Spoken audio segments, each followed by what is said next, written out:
TV मैं आपको हमारे साथ इस समय महाराष्ट्र से आरएसपी के लीडर हैं माधव जानकर जी, जो अपनी एक पार्टी है। जी, अभी जिस तरह से आप बात कर रहे थे कि पार्टी का अलायंस आपका बीजेपी के साथ रहा है और आगे आरएसपी का किसके साथ रहेगा और किस तरह की राजनीति अभी क्या है, हम हमारी पार्टी की बढ़ाने की कोशिश कर रहे हैं। हमारा तो अलायंस की बात भी नहीं कर रहे, लेकिन जब तक हम खुद के बलबूते पे नहीं आएंगे पर हम तैयार करेंगे तभी देश में अभी तो अलायंस पार्टनर हम नहीं ज़्यादा दिन क्योंकि जब तक वो जो असेंबली से चांदपुर की मांग रहा है वही मैं मांगूंगा, तो हमारा झगड़ा हो जाएगा। हमारे कार्यकर्ता दावा रिसेंटली अभी आपने उत्तर प्रदेश में बहुत अच्छी लड़ाई लड़ी और अच्छे वोट बटोरे और अभी दिल्ली में इलेक्शन एंट्री का आने वाला, तो दिल्ली में किस तरह की आरएसपी के बड़ोबती पर सब सीटें को आप 70 विधानसभा को पूरी पे आपने पूरी पिछली बार भी हमने 12-36 जगह खड़ा किया है, लेकिन इस बार हम सब असेंबली की सब सीटें यानी हो चुकी है आरएसपी और किस तरह की लड़ाई रहेगी? क्या आप यहाँ दिल्ली में किसी पार्टी के साथ अलायंस करेंगे? अभी तो नहीं है, अलायंस को भी बुलाया नहीं है किसी ने अलायंस। केजरीवाल की मेरी बात हुई है, लेकिन वो बोले महाराष्ट्र के बारे में, गुजरात के बारे में। मैंने बोला पहला दिल्ली की बात होने के बाद वो आएगी। अगर वो दिल्ली में आपको अलायंस देते हैं तो आप महाराष्ट्र में उनके साथ देखेंगे ना। अभी जब तक की बात तो वैल्यू नहीं होती ना, जब तक फाइनल नहीं हुआ तब नहीं। आज हम दिल्ली में राष्ट्रीय सभा खुद के बलबूते पर लड़ेंगे। फाइनल की अगर हम बात करें तो माधव जानकर का लास्ट मूवमेंट क्या है? First to achieve the power, parliament power. Delhi का प्रधानमंत्री में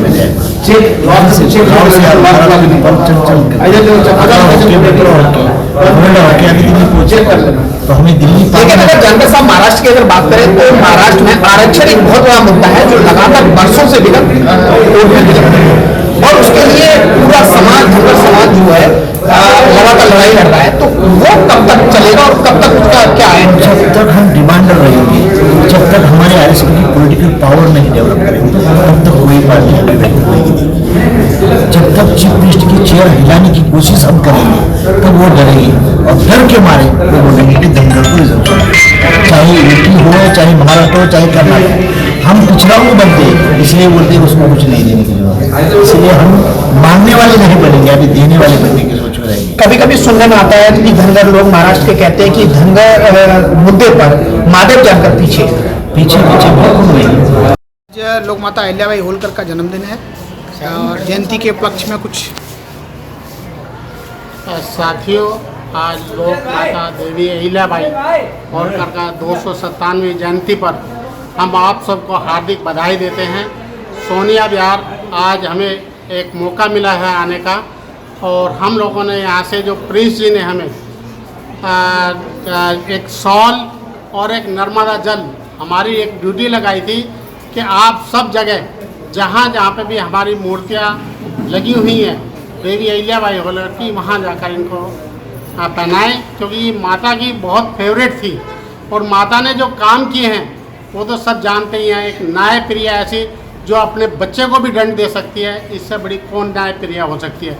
ये हमारी देवी माता अहिल्याबाई होलकर की कहानी तो बहुत लंबी है, लेकिन साथियों मैं कहूँगा कि जो काम उन्होंने कर दिए आज तक किसी ने।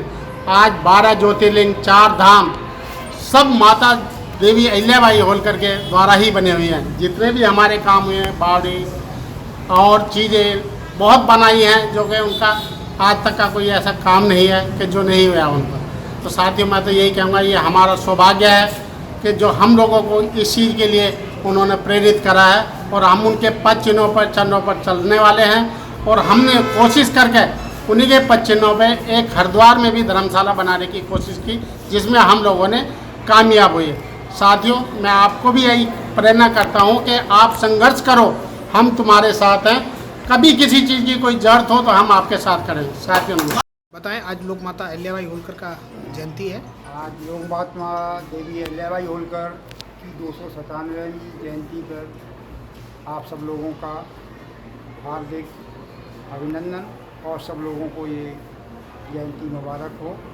ये जयंती सारे भारत में हर समाज के लोग लगभग मना रहे हैं और बहुत विस्तृत रूप से इसको मनाया जा रहा है, जो कि ज़रूरी है, क्योंकि माता देवी अहिल्याबाई होलकर धनगर समाज की ही नहीं, सारे समाजों की माता थी, इसलिए उनको देवी की उपाधि दी गई और लोक माता की भी उपाधि दी गई। यहाँ इन्होंने विश्व में पहली महिलाएं हैं जिन्होंने इतने मंदिरों का निर्माण किया, जीर्णोद्धार किया, घाट बनवाए और बावलियाँ बनवाई, लोगों को दान दिया और महान इनसे ज़्यादा महान शिव सारा कुछ ये जो है शंकर जी की बहुत बड़ी भक्ति और जो है तुलसी दल को शासन में करते समय राजगद्दी पर तुलसी दल रख के शासन करती थी, कहती थी मेरा शासन में कुछ नहीं है, जो कुछ है भगवान का है। और सारा कुछ इन्होंने जो है होश पूरा शिव भक्ति के लिए और लोगों की सेवा के लिए खोल दिया था। ये वास्तव में विश्व की अद्वितीय शासिका और शिव भक्त महिला हैं थी, जो हमेशा ये अमर रहेंगी। हमारा ये समाज का ये गौरव है कि वो हमारे समाज की थी और हमारा समाज पूर्ण रूप में उनके प्रति समर्पित है और उनको आदर श्रद्धा के साथ नमन करता है और उनकी हर बार जयंती मनाते हैं। इतना ही मैं कहना चाहूँगा इस अवसर पर। आज लोकमाता अहिल्याबाई होलकर का जयंती है, उस जयंती के उपलक्ष्य में आप सभी लोग आए और उस टीम ने जो काम किया उसके बारे में कुछ बताएं। सबसे पहले मैं आपको धन्यवाद करना चाहूँगा कि आप आए। लोकमाता अहिल्याबाई होलकर का जन्मदिन 297 जो जयंती है हम सब मिलके मना रहे हैं। और लोकमाता अहिल्याबाई होलकर एक समाज की नहीं है, ये सर्व समाज और पूरा हिंदुस्तान इनको मानता है। और इन्होंने बहुत अच्छा एक काम किया कि पहले बावड़ी मंदिर ये सब कुछ उन्होंने बनवाए और हम सब मिलके आज पूरे देशवासियों को इस जयंती पर मैं चाहूँगा सबको बहुत नमन और धन्यवाद। इसी के साथ मैं चाहूँगा कि सब लोग जो लोग आए हुए हैं इस मंच पर इस प्रोग्राम में, वो एक अच्छा मैसेज जाए यहाँ से माता देवी अहिल्याबाई होलकर का, और वो सब एक अच्छा प्रोग्राम बनाएं।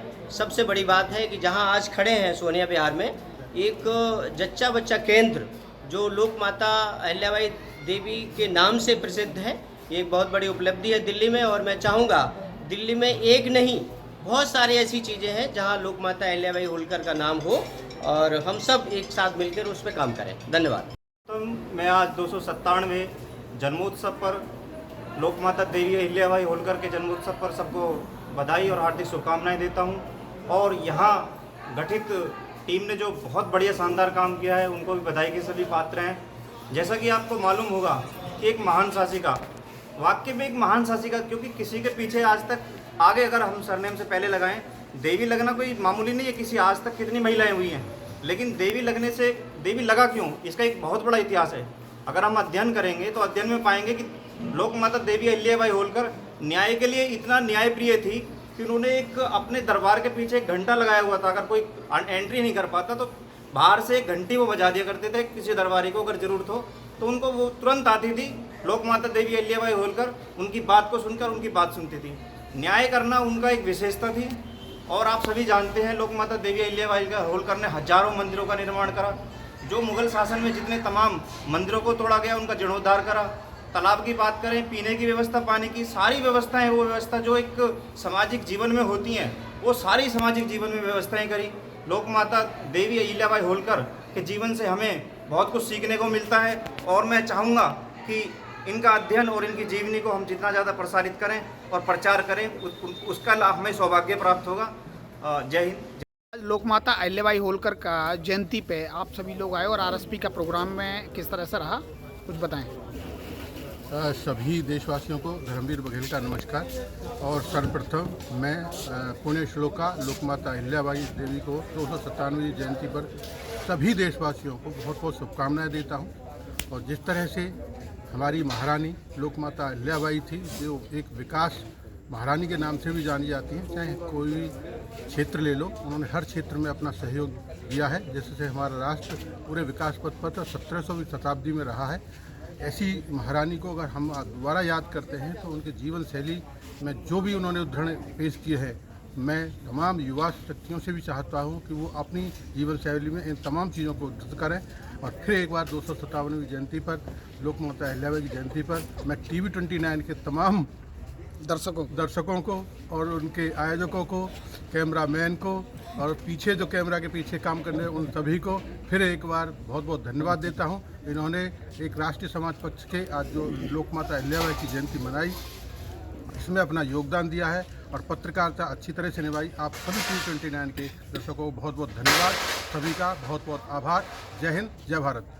एडवोकेट नीरज जी बताएं कि आज लोकमाता अहिल्याबाई होलकर की 297 जयंती, उसके उपलक्ष्य में आपने कार्यक्रम अटेंड किया, क्या कहना चाहिए? जैसा कि आप सभी जानते हैं कि इस बार 297वीं जयंती हर जगह भारत में बड़े धूमधाम से मनाई जा रही है। उसके पीछे कई कारण भी छुपे हुए हैं, क्योंकि मैं जहाँ तक समझती हूँ कि जैसे वाराणसी में अहिल्याबाई होलकर जी की जो मूर्ति की स्थापना हुई, उसके बाद लोगों में एक जोश बढ़ा कि अहिल्याबाई होलकर जी की, क्योंकि देश का प्रधानमंत्री अगर अपने पूज्य देवी जी का वहाँ पर स्थापना करता है तो कहीं ना कहीं इनडायरेक्टली वे में लोगों के दिमाग में ये संदेश तो जाता है कि उन्होंने उनके लिए एक कुछ कार्य किया है। तो इस बार 297 वाली जो जयंती मनाई जा रही है वो धूमधाम से मनाई जा रही है और देवी अहिल्याबाई होलकर किसी परिचय का मोहताज नहीं है। उनसे हमें बहुत कुछ सीखने को मिलता है। तो ये सब उन्हीं के लिए, उनके जन्म जयंती को भी अगर हम सही ढंग से नहीं मनाएंगे तो फिर क्या मनाएंगे। माता श्री अहिल्याबाई होलकर जी का जन्मदिन पूरा देश बड़े होलसाल के साथ मना रहा है और इसी कड़ी में आज सोनिया विहार जच्चा बच्चा केंद्र में जो माता श्री के नाम से है, अहिल्याबाई होलकर के नाम से, और इनके प्रांगण में जो मूर्ति रखी गई है, आज सभी भाई यहाँ पे आए हुए हैं और सभी ने ये प्रोग्राम रखा हुआ है। और ज्योति ये हमारे जो अतर सिंह पाल जी हैं प्रधान जी, आज वहाँ से जल लेके आए और उनको शॉल उड़ाया। इन सभी का बहुत बहुत धन्यवाद। और हम सरकार से भी मांग करते हैं कि माता श्री अहिल्याबाई होलकर का जो जन्म दिवस मनाते हैं उसमें एक सरकारी छुट्टी भी करी जाए और इनका पाठ्यक्रम उसमें डाला जाए, जो बच्चों को आगे पढ़ाया जाए। बहुत बहुत धन्यवाद। आज जो है 297 देवी अहिल्याबाई होलकर की 297वीं जन्म उत्सव के ऊपर आज हम सब लोग देश में जो है उनका जन्म उत्सव जो मना रहे हैं, मुझे सबसे ज़्यादा बेहद खुशी हुई है। इसके लिए मैं सब सोनिया विहार के पाल बघेल समाज को आज सबसे ज़्यादा बधाई देने की वो करूँगा, क्योंकि आज हम यहाँ पे एक जच्चा बच्चा केंद्र का जो इन्होंने जो है शासन प्रशासन से मिलके यहाँ बनवाया है और देवी अहिल्याबाई होलकर जी की मूर्ति लगाई है, इसके लिए पूरे समाज को, सोनिया विहार के को धन्यवाद और बहुत बहुत बधाई। और दूसरा जो है आज जो है हमारे पाल धर्मा ट्रस्ट के अतर सिंह पाल जी ने, जो कि हमारे राजघराने से जो प्रिंस जी है इंदौर के, उनके देवी अहिल्याबाई होलकर के पूर्वज, उन्होंने जो है एक नर्मदा नदी का जो जल है वो और एक शॉल जो है प्रधान जी को दिया है, जिनको पूरे दिल्ली के अंदर जहाँ भी हमारी देवी अहिल्याबाई होलकर जी की मूर्ति लगी हुई है वहाँ पर वितरण करके और जो है वहाँ पे उनको जल चढ़ा के, जल से स्नान करा के और शिवलिंग पे चढ़ा के जो उनको शॉल उड़ाया गया है, इस चीज़ के लिए मैं उनके पूरे परिवार का, प्रिंस जी के को धन्यवाद देना चाहता हूं और बहुत बहुत उनके जन्म उत्सव पर बधाई देना चाहता हूं। धन्यवाद। आज राजमाता अहिल्याबाई होलकर का 297वीं जयंती है। इस अवसर पर मैं उनको सत नमन करते हुए पूरे हिंदू समाज के लिए जिन्होंने काम किया, जैसे कि शिव जी के 12 ज्योतिर्लिंग, आज काशी में शिवलिंग की बात हो रही है, लेकिन काशी में जिस मंदिर में पूजा होता है, आज हिंदू समाज का 99% लोग ये नहीं जानते कि ये जो मंदिर राजमाता अहिल्याबाई होलकर ने बनाया है, ये बहुत बड़ी हिंदू समाज के लिए, ना सिर्फ पाल समाज के लिए बल्कि पूरे हिंदू समाज के लिए बहुत बड़ा उन्होंने काम किया।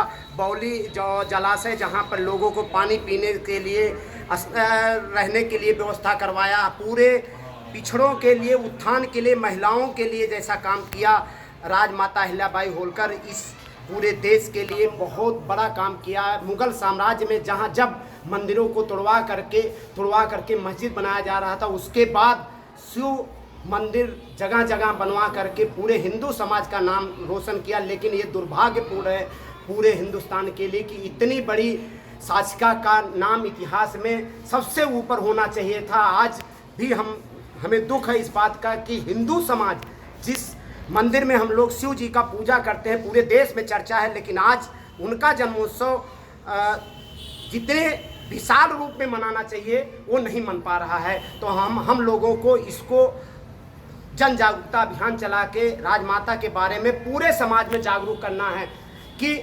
राजमाता अहिल्याबाई होलकर ने कितने काम किए थे, ताकि समाज के, देश के हर हिंदू के हर घर में इनकी चर्चा शुरू हो जाए।